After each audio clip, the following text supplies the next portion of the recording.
একটা মানুষ যখন নিজেকে নিজে শেষ করে দেয়, নিজের জীবনটা যখন নিজেই নিয়ে নেয়, নিজের জীবনকে যখন নিজেকে ফিনিশ করে দেয়, তখন সেটাকে বলে সুইসাইড। কি বলে সেটাকে? কি বলে সেটাকে? বলে সুইসাইড। পৃথিবীতে দিন যত যাচ্ছে সুইসাইডের পরিমাণ ততই বৃদ্ধি পাচ্ছে। একটা জরিপ দেখলাম, পৃথিবীতে প্রতিদিন বা প্রতি 40 সেকেন্ডে একজন মানুষ সুইসাইড করে বা আত্মহত্যা করে। বাংলাদেশ ঠিক এর বিপরীত নয়।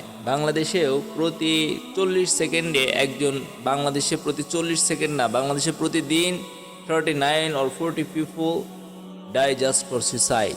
শুধুমাত্র সুইসাইডের মাধ্যমে এই দেশে প্রতিদিন প্রায় 39 জন বা 40 জন মানুষ মারা যায়। সংখ্যাটা অনেক বড় না? সংখ্যাটা অনেক বড়। আমাদের এই দেশে দিন যত যাচ্ছে এর পরিমাণটা শুধু বেড়েই চলছে। সুইসাইড এটা মানুষ কেন করে? এই আত্মহত্যার পথ মানুষ কেন বেছে নেয়?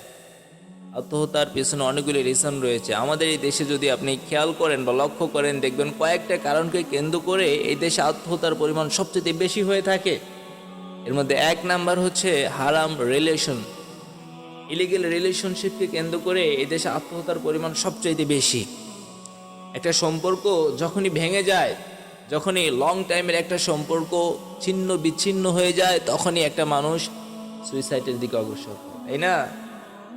সুইসাইডের দিকে অগ্রসর হয়। এটা হচ্ছে মানুষের জীবনের অন্যতম একটা ভুল সিদ্ধান্ত।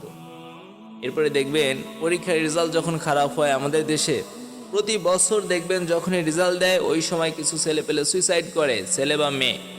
রেজাল্ট খারাপ হয়েছে, বাবা মা কি বলবে, এলাকার মানুষ কি বলবে, সমাজে তো মুখ দেখাতে পারবো না, এই চিন্তা করে অনেকে কি করে? সুইসাইড করে। আবার অনেকে ঋণের বোঝা এটা সহ্য করতে পারে না, দেখা যায় তাকে অনেক বেশি অপমানিত হতে হয়, অনেক বেশি লাঞ্ছিত হতে হয়, বঞ্চিত হতে হয়, ঘৃণিত হতে হয়, যার জন্য অনেক মানুষ কি করে? সুইসাইড করে। এরকম বাবা মায়ের চাকমূলক শাসনের কারণে সুইসাইড করে।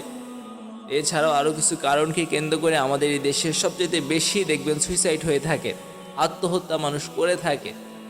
আত্মহত্যার ব্যাপারে আল্লাহ তাআলা খুব কড়া হুঁশিয়ারি আমাদেরকে দিয়েছেন। আল্লাহ বলছেন, বান্দা খবরদার, ওয়ালা তাকতুলু আনফুসাকুম, ও বান্দা তুমি নিজেকে কখনো শেষ করে দিও না। আমি আল্লাহ এটা তোমার জন্য সম্পূর্ণ হারাম বানিয়ে দিলাম। কখনোই তুমি তোমার নিজেকে শেষ করতে পারবা না। যদি তুমি এটা করো বান্দা, অবশ্যই তুমি কবিরা গুনাহের অংশীদার হয়ে গেলা, কবিরা গুনাহের অংশীদার হয়ে গেলা। বিশ্বনবী আলাইহিস সালাম উনি বলছেন, কেউ যদি নিজেকে হত্যা করে তাহলে সে যেভাবে নিজেকে হত্যা করবে ওইভাবে in the day of judgement তাকে হত্যা করা হবে। কেউ যদি গলায় ফাঁস নেয়, কিয়ামতের দিন তাকে ওইভাবেই বারবার শুধু ফাঁসি দেওয়া হবে। কেউ যদি আবার বিষ খায়, কিয়ামতের দিন বারবার শুধু তাকে বিষ খাওয়ানো হবে।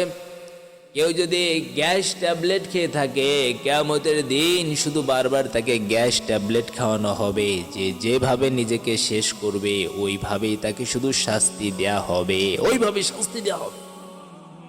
যে যেভাবে নিজেকে হত্যা করবে ওইভাবে তাকে ডে অফ জাজমেন্ট, কিয়ামতের দিন শুধু ওইভাবে তাকে শাস্তি দেওয়া হবে।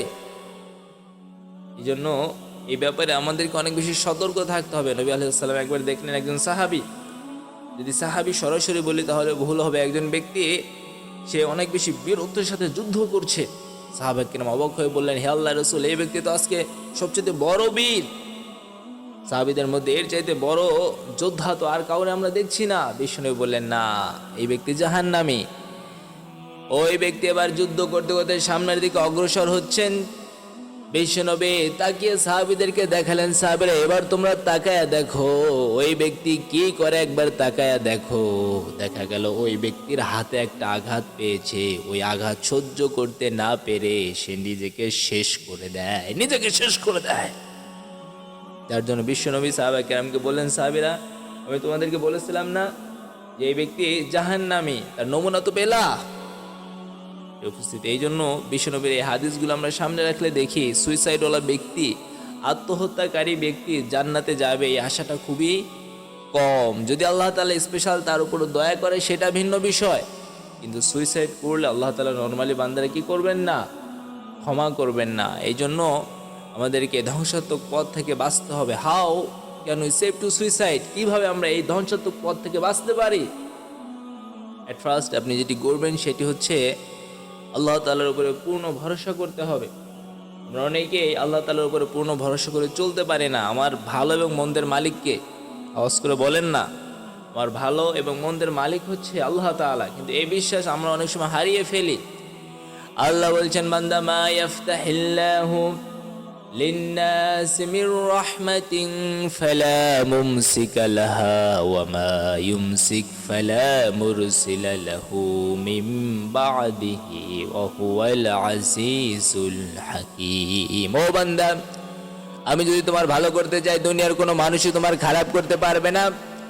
আর আমি যদি তোমার খারাপ করতে চাই, তাহলে গোটা পৃথিবীর মানুষ মিলেও, সারা পৃথিবীর মানুষ এক হয়েও তোমার ভালো করতে পারবে না। আমি যেটা চাবো ওইটাই হবে।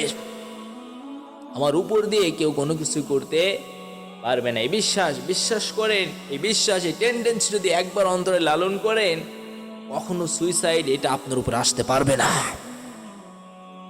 শয়তান আপনাকে কখনো আর ধোকায় ফেলতে পারবে না। সেকেন্ড যে কাজ আপনি করবেন সেটি হচ্ছে বিলিভ অন ইউর ডেস্টিনি। আপনার ভাগ্যের উপর আপনাকে বিশ্বাস করতে হবে। অনেকে এই বিশ্বাসটা করে না। একটু যদি নিজের ক্ষতি হয়ে যায়, সে নিজেকে কখনোই ধরে রাখতে পারে না। আপনাকে ভাগ্যের উপরে বিশ্বাস করতে হবে। আপনার জন্মের 50,000 বছর আগে আপনার ভাগ্য নির্ধারণ করা হয়েছে। ভাগ্য যেহেতু নির্ধারিতই হয়ে গেছে, কখনোই আপনাকে হতাশ হওয়া যাবে না, নিরাশ হওয়া যাবে না। অবশ্যই আপনার ভাগ্যকে আপনার বিশ্বাস করতে হবে। ভাগ্যকে বিশ্বাস করুন, কখনো শয়তান আপনার ধোকায় ফেলতে পারবে না।